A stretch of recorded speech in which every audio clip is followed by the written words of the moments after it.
लोग कैसे हैं? उम्मीद करती हूँ ये अच्छे होंगे। तो प्लीज़ इस तरह के गीत सुनने के लिए आप लोग मेरे चैनल को सब्सक्राइब कर लीजिए और पसंद आए गीत तो लाइक करना और कमेंट बॉक्स में बताना गीत मेरा कैसा लगा।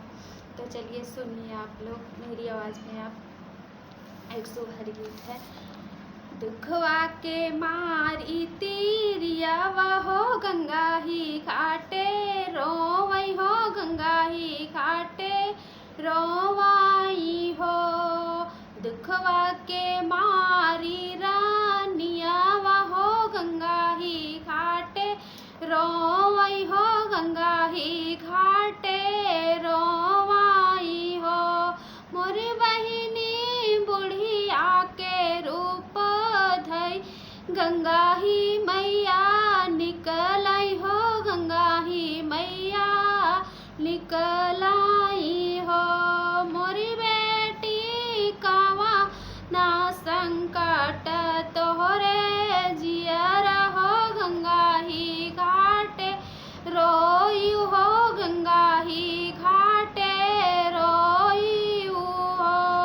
मैया गोदिया में नाही एक लालनवा हो यही दुखा रोय हो ललान दुखा रोय हो।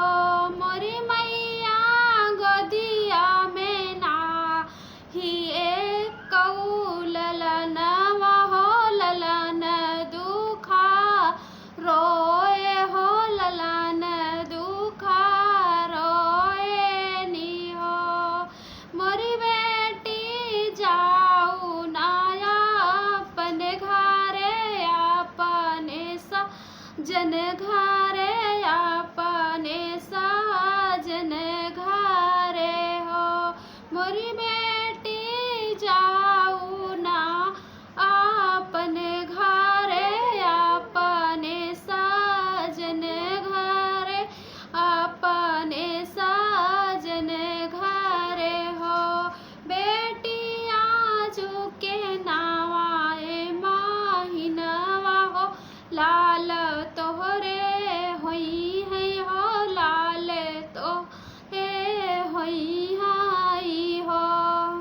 बहिनी अठावा माहिनवा के बीतत हो नावा के लागत हो नावा के लागत लाल जानम ले है लल ना जानम ले है हो।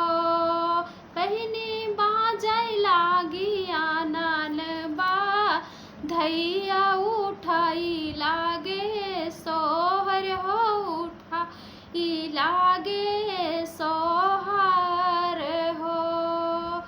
सखिया हंसी हंसी गंगा घाटे पियरी हम चढ़ाए हो पियरिया हम चढ़ाए हो। नेहुरी पैया लागे हो मैया का